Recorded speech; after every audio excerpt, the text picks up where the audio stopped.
We're on the property tax end of this, the wildlife management side, and basically our company has been in business for over 17 years now, and we help people make the transition. At least the backbone of our company is we help people make the transition from traditional ag to wildlife.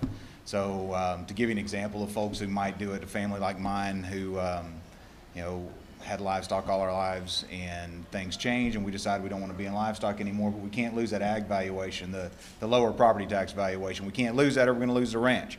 Or it was designed to help ranchers, the families that own the large tracts of land that for whatever reason can't be in agriculture production anymore. It's either bleeding them dry or the property is just not working now. It's just not working out for them anymore, to keep them from having to subdivide that property in order to hang on to any of it. So wildlife management came about for that purpose. But our company's been in business, well over 15 years. The founders helped establish the wildlife management valuation law. So I just thought I'd tell you a little bit about us so you know why I'm up here doing this. They helped establish the valuation law, had a lot to do with actually getting that law passed. What that really means is that we understand it, and we're one of the only companies that's dedicated to that purpose.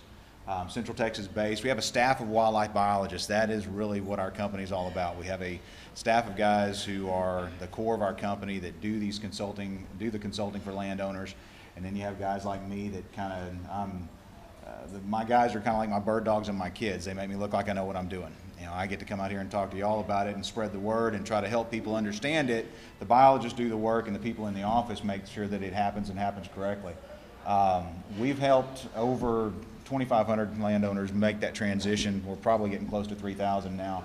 This past year, we did 350 wildlife management plans this past year. 230 of those were brand new wildlife management clients, people going from traditional ag to wildlife management. No longer managing and going through the livestock, but managing for wildlife. And we're here, the company, Plateau, we have the ability to help in all different realms of it. There's some books here that have some information about us. We also have a law firm that's a sister company of ours, Braun and Gresham, that from a landowner standpoint and anyone else in the industry that needs that help, we do a lot with accountants, with attorneys, a lot of realtors and brokers and things that we work with who deal with landowners on a daily basis who have questions about this, and I like to think that we're just another tool in people's toolbox to try to help them get the right answers. We do have all the products and services and everything. If someone were to make the transition to wildlife, where we kind of stand apart is somebody makes that transition and goes from being traditional ag and moving into wildlife, we can help them through every part of it. We have technicians that will do the work for them. We have all the products and services and things that they might need to maintain it, and all the consulting that might be needed. So, why people choose wildlife management? A lot of different reasons, and there's hundreds of reasons, and I get them every day, but a lot of times it's just they're tired of traditional ag. Either they can't handle it anymore, a change of lifestyle. Growing up, we didn't leave town much because we had livestock on the farm, and like to remind people that those livestock, it's different than having wildlife on your property. The wildlife can fend for themselves for the most part.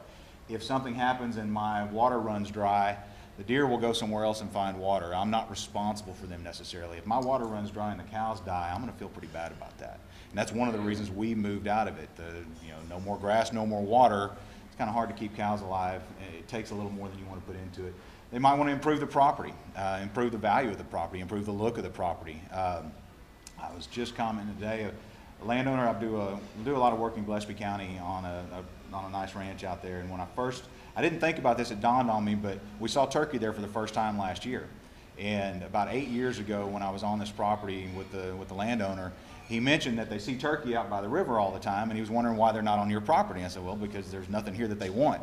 It's full of cows, there's no cover, there's nothing, and short of moving the river over here, it's just not going to happen. Well, in the last 2 years, we pulled the cows off the back 600 acres, and I do a lot of quail hunts back there, and I convinced him to take the cows off and convinced him that the property we would generate more income, more revenue off hunting if it looked nice and if it was just a beautiful place to hunt. We were running out of habitat. Well, the habitat regrew, things came back in the last couple of years, and lo and behold, there's turkey back there now. And it dawned on me the other day, like, look, that's kind of what I preach to people, and it actually worked. And I wasn't thinking about him because he's not in wildlife management. He's not one of our clients. It's just a place where I do a lot of quail hunts, and I got him to do what I wanted him to through that message. But resale value, limits of liability. If you think about it, if you're in ag and you have livestock on your property, there are liabilities. Our place out on Garfield, the fence gets run through every once in a while. And when I was younger, the first words out of my dad's mouth would have been, "Where are my cows?" They're right there on 71. So that's a liability that people don't think about sometimes beyond just the cost. Possibly less effort, and it's enjoyable. You know, it gives you some more freedom, and it's meant to be enjoyable. What wildlife management basically is just an alternative agricultural use. It's basically like telling the county, I'm going to run goats instead of cows. You're telling the county that you're going to manage for native Texas wildlife instead of managing the livestock that you're currently managing, or instead of crop farming or breeding horses or whatever it may be. It's just an alternative agricultural use. The property has to currently be in ag, so the people that qualify are your landowners who have a property that's currently in ag, and they're just interested in doing something different. They don't want to deal with the livestock anymore, or for whatever reason they need to move into ag. Or you have a new landowner. You know, there's landowners that come in that buy a property and maybe the fences are going down. They don't want to worry about rebuilding the fences. They don't want to worry about going into ag production. The tax valuation, the property tax valuation is the same as ag. Nothing changes there. And you're allowed to manage the property for native Texas wildlife. It's an activity-based program. You don't have to be good at it. You don't have to produce more wildlife. You don't have to make money doing it. You don't have to, you know, if you're managing for songbirds or not, nobody's going to come out and check and make sure you have more songbirds. They are going to check and make sure you're doing certain activities that I'll talk about in a second. But there's 7 activity categories. You're required to do about 3 things a year. That's the requirement, is a minimum of 3 activities. We always recommend, as a company, we recommend people do more than the minimum 3.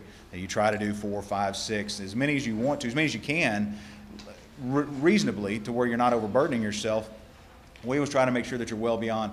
Just like, you know, a landowner, what we've been talking about is dealing with the IRS. We deal with the county, with the appraisal districts, and maintaining that ag valuation. And you need to make sure you have good records. You need to make sure you're going above and beyond and going above the minimum. I have a landowner here in Bexar County who is probably one of the most valuable 10 or 15 acre pieces of property in Bexar County, and he could get away with putting 3 birdhouses out on his property as a supplemental shelter activity. It'd be crazy to put 3 birdhouses on that property and maintain an ag valuation by doing the very minimum. So he goes well beyond, spends quite a bit of money on his wildlife management, so he's putting up a good front, and he's actually showing that he's doing something substantial. And you'll find in a minute that a lot of the activities that are involved are things you're already doing if you're a landowner there, and if you're taking good care of the property, if you're hunting on the property, if you're running livestock, you're doing a lot of these things already. You're required to manage for native Texas wildlife, indigenous wildlife. I put this up here just because most people think of, and I get the question a lot, well, do I have to manage for white-tailed deer? It's not a deer program, and you don't have to manage for white-tailed deer. There's any number of different animals you can manage for. I have a lady in Fredericksburg, right outside of Fredericksburg, has 3 acres. She manages for songbirds and butterflies and maintains her ag valuation that way. It was a neat little property. She had 3 cows on it before we got to her, and it looked like this floor. It looked like a parking lot. It just had nothing on it. It was kind of a blank canvas. We were able to reseed the whole thing. It's a beautiful little property now. She has some plants that she's put in for butterflies and songbirds, and it's kind of fun. But you get to decide what you want to manage for. What's involved, the requirements. These are the 7 activity categories, and they're pretty simple, pretty basic. And it's things, habitat control might be cedar clearing or brush management of some kind. Managing prickly pear, killing prickly pear, cedar, mesquite control. We're doing a lot of mesquite control in our place in Garfield right now, so that's on my mind. Erosion control, people who have a piece of property that has any kind of water runoff problems, there's all kinds of erosion control activities that you can do, whether it's stacking brush and culverts or stacking rocks and stream beds and things like that to slow erosion. Predator control, if you're someone, if they have a property and you're hunting on the property, our landowners, we moved from ag to wildlife in the last year or two, and the people who were renting the property from me happened to have killed a few hogs on the property, and that was a good predator control activity for me, and I was able to show that. Again, kind of harping back to what we were talking about, documentation and keeping records. When you do these things on a property, you make sure that you're keeping records of what you did, showing some pictures to the county, because they can ask you at the end of the year, what did you do? Just like being audited, they'll ask you for an annual report that says, what did you do? What were the activities you did this year? So a landowner needs to know and needs to keep a book of what they did. So at the end of the year, they can put it all together. Supplemental food may just be as simple as putting out a feeder. It could be putting in food plots. It goes back to, planting seeds. If you were looking for something that you could do that maybe, that was the sales tax exempt. If you're planting, the right kind of native grasses, planting seeds for wildlife, that kind of thing. Supplemental water this time of year, right now, water's such a big issue, and anytime you can put water on your property, you're going to get more wildlife. Supplemental shelter and census counts. There's these 7 activity categories. Shelter may be as simple as birdhouses, could be building brush piles. Census counts could be your own activities going out to your ranch and keeping track of what you saw on the property for the year. Every time you're out there, maybe going to, or maybe 3 times, 4 times a year, going to a certain piece of your property and keeping records of what walks by. Maybe putting cameras on feeders, that kind of thing. Fun stuff like that that can be enjoyable and can also be a wildlife management activity that you get to show the county what you did. And all this maintains your ag valuation. By doing those activities, you're given the same property tax valuation as someone who's running livestock or someone who's in traditional farming. And it's really it's a personal choice. And that's one of the reasons I like doing this, and one of the reasons Plateau does these presentations, and we run around and talk to people about this, and we deal with the appraisal districts and try to help them understand it. That's a big part of our program, is the education, trying to make sure the appraisal districts understand it, because it's amazing that it's been around for over 15 years. It started in 1995 was when the law was passed. And there's still counties that have no idea exactly how it works. There's appraisal districts that I'll walk in Mason County and Kimball County, and you'll go in there and there's 4 people and you'll get 7 or 8 different answers. How many acres do I have to have? What do I have to do? And no one fully understands it. And when I hear these folks talk about these tax issues and deductions and sales tax exemptions and things like that, I understand there's even more complicated issues out there. But one thing I always stress, we're not anti-ag. We're not an anti-ag company. We're kind of more pro-wildlife, and I'm personally a little more pro-porch. I want to be able to spend a little time on my property. I want to, these are the things I like. This is why I did it. I wanted to be able to spend a little more time. I grew up with my dad, working cows, and that's what we did. But when the time came, there are other priorities and other fine uses of my time. This is the kind of things I enjoy doing when I'm on the ranch. I want to see this. I like to show off my bird dogs every once in a while. I want to see my property looking like that, not that. And ours looked real close to that for a long period of time. And so did that property just before this. 2 years ago, it didn't look anything like that. And just taking some pressure off of it, and when it's not necessary to be in. And this is just for people who don't necessarily want to be in traditional ag. I'm not saying that there's nothing wrong with ag. Trust me, I've done it. I want to do more of this when I'm on the ranch. And less of this. That picture right there reminds me so much of my dad. That's what we spent a lot of our time doing.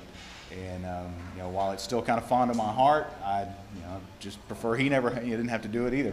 But for me, the reasons keep going. This brings me joy. This not so much. So it's about how you want to use your property. And then I'll close this, just leave up here some frequently asked questions. These are some of the things that come up when we're talking to people about wildlife management. Of course, we'll open this up to questions, but there's the tax break's the same. Your taxes stay the same as they are now. So as far as if you're moving from ag to wildlife, there's no additional break. Part of your land can be in ag and part in wildlife. I have folks that want to keep cows. We still have cows on our place. You saw the picture of my daughter. We still have some livestock on our place, but we have it fenced off to where we can move them around, and that's actually part of our wildlife management activity. Those cows can be moved around strategically. They don't overgraze it like they used to. The place looks nice again, but we still have some cows. I still have a very productive coastal pasture that gets baled every year. The same guy's been baling it since I was a little kid. There's no reason to take that away from him, but I can keep part of the property in ag and part in wildlife, so you can do both. You can move back and forth. I have landowners here in San Antonio that just decided, hey, we want to be out of ag right now. We're not interested in it, but we might want to do it again in 10 years. We'll put it in wildlife, and then you can always transfer back. There's no, you'll hear a lot about minimum acreage. There's no real minimum acreage as long as the property's in ag. And that's, again, one of those things that you need to, if you're looking at moving a property into wildlife management and use, let's say it's a 10-acre or 15-acre property, something like that, anything below 20 acres, you probably want to have somebody help you with it, because you'll get if you call the county right now and ask them how many acres you have to have, they'll tell you 20, which is not necessarily true, because if it's in ag, it doesn't have to be a certain acreage. But anyway, there's the requirements to get started. There's things that people need to know. Why our company's here is that not enough people were able to do this, and that's why our founder started this company. It was kind of a complicated process. You're required to file applications. You have to have a wildlife management plan. It doesn't have to be done by a professional, but it helps. Whether it's us or somebody else, it helps the county know that you know what you're supposed to do, and it helps you know that you've got a good plan that's going to help you down the road to being successful, and you don't get into something that you don't really want to do. It all has to be done. The same tax filing deadline's April 30th. And Plateau, and there's other companies that are out there. Texas Parks and Wildlife. Texas Parks and Wildlife is available to people. They basically do what we do for free. But we're there for the landowners that need help. You know, that's come crunch time, that's where, you know, all throughout the year, someone who can't get the attention they might need from Texas Parks and Wildlife for whatever reason, they try to help everyone they can. But when they need help and they want personal attention, the average landowner with a couple hundred acres or 100 acres or whatever, 50 acres that needs that help, they can come to us for that. So that's my spiel. That's what I got. I appreciate y'all.